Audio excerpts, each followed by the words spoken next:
대한민국의 KF-21 전투기는 엄연한 주권자산이며 우리는 주권자산을 강화할 의무가 있습니다. 특히 우리나라의 안보를 지키려면 최첨단 전투기가 500대 이상 필요하다는 주장이 군사 전문가들 사이에서 지속적으로 언급되고 있는데요. 그런데 최근 이러한 주장이 신빙성을 얻고 있습니다. 우리 공군본부는 다목적 전투임무기 복합체계인 무역 분석 및 한국형 차세대 전투무기 구축 방안 연구 용역을 한 달 전 발주하며 KF-21 전투기가 최소 500대는 필요하다고 직접 언급했습니다.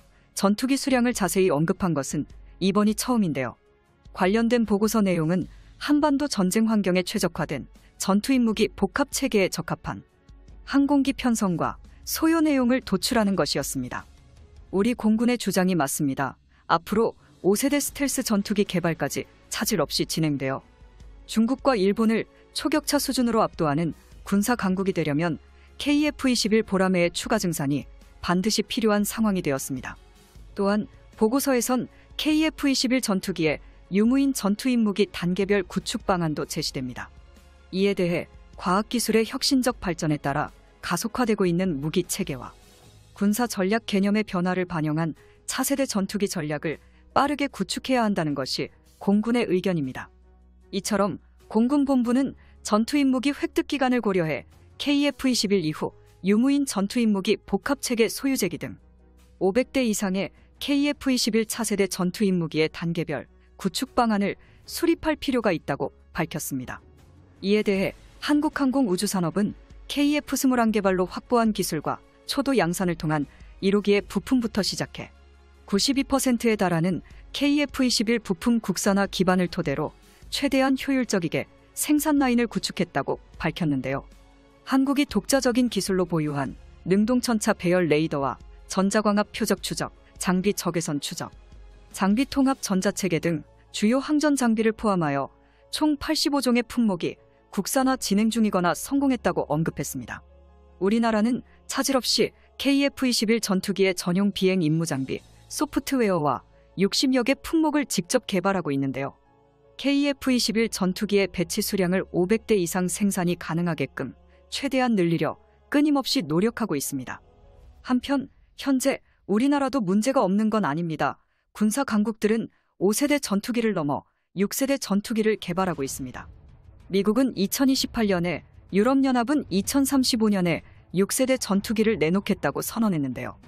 일본 역시 5세대 전투기 없이 바로 6세대의 전투기를 개발하겠다고 마음껏 나대고 있지만 진심 섞인 농담으로 디지털 기술이 없어 아직도 팩스를 이용하는 아날로그 일본은 그냥 골판지 비행기나 만들면 되겠네요.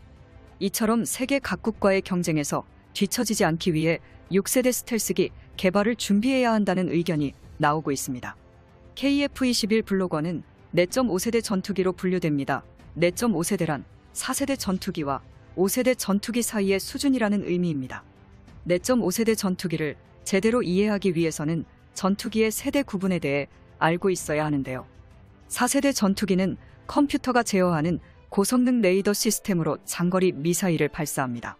5세대 전투기는 스텔스 기능을 자랑합니다.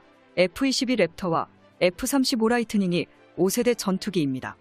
6세대 전투기 핵심 기술은 인공지능 유무인 복합 운영 극초음속 엔진 360도 공격이 가능한 레이저 무기, 스텔스 성능 향상, 고용량 네트워크 기능입니다.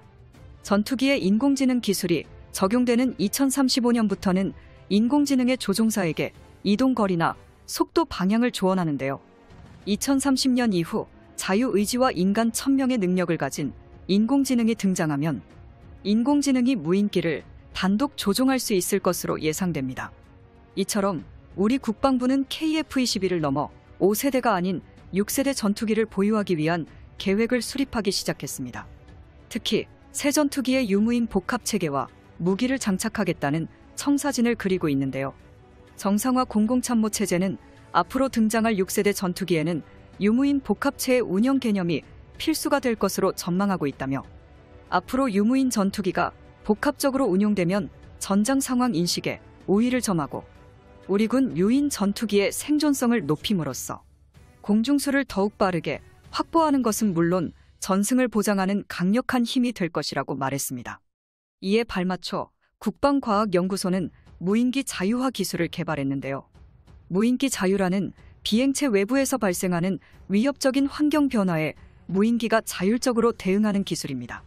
이 기술을 적용한 무인기는 위압을 회피할 수 있는 비행 경로를 파악하고 그에 따라 임무 수행 순서를 정하는데요. 이 기술은 미래 전장에서 군용 무인기가 적힌 임무를 수행할 때 생존성을 향상시킬 수 있을 전망입니다. 이 기술은 민간 분야에서 인공지능 기술을 접목한 자유로봇과 무인항공 교통수단에 적용될 수 있습니다. 향후 민간 도심항공 모빌리티 등 무인항공 교통수단 상용화에 이 기술을 적용할 수 있다고 국방과학연구소는 설명했습니다. 국방과학연구소는 향후 군지평 무인기 복합체계 개발 등에도 항공전자 통합시험실을 활용할 예정이라고 언급했습니다. 과거 T-50 훈련기 개발 당시에는 해외 업체에 의존했던 품목들이 많이 존재했는데요. 이제는 절대 아닙니다. 한국형 항공전자 통합시험실을 활용한 레이더 항전 장비의 통합시험실, 구성품을 사전에 검증함으로써 실제 항공기로 수행하는 시험의 상당 부분을 비용과 위험을 낮추면서도 안전하게 진행하고 있습니다. 4차 산업기술로 손꼽히는 조종성 평가 시뮬레이터를 개발하여 비행 특성과 조종 안정성을 확인하고 있으며 비행 중 발생 가능한 결함 등을 사전에 발견해서 신뢰성을 높이고 있습니다. 2022년 무기 체계에 대해 연구한 발표에 따르면 KF-21 전투기로 인한 생산 유발 효과는 무려 24조 원이고 기술 파급 효과는 49조 원으로 예상했는데요. 카이가 국방과학연구소와 일해서 2차 협력업체 고용 실적을 조사한 결과 지금까지 5년간 1만 명이 넘는 고용 창출 효과가 나타났으며 지난해 약 2,500여 명 신규 고용으로 실업률 완화에도 상당히 기여한 것으로 나타났습니다. 카이 관계자는 오는 2028년까지 취업 비발 효과는 11만 명, 경제적인 효과는 2조 1천억 원 창출이 예상되고 있다며 KF-21이 본격적인 양산에 들어가면 10만 개의 일자리가 추가로 발생은 물론 5조 9천억 원에 달하는 부가가치가 창출될 전망이라고 말했습니다. 대한민국은 KF-21 보라매의 개발을 통하여 세계적인 수준의 기술력을 직접 입증받았습니다. 2028년 이후 전투기 탑재 이전 미사일 개발이 가능하고 2035년 이후 전략화가 가능하다고 말했는데요. KF-21 개발을 완료하면 우리나라는 세계 8번째 초음속 전투기 독자 개발 국가가 될 전망입니다. KF-21은 공군의 장기 운영 전투기를 대체하고 미래 전쟁에서 영공 수호를 담당한 차세대 전투기로 탄생하겠군요. 시청해주셔서 감사합니다. 구독과 좋아요, 알람 설정은 좋은 영상을 만드는 데 많은 힘이 됩니다. 이상 대고구려제국이었습니다. 땡큐 포 워칭.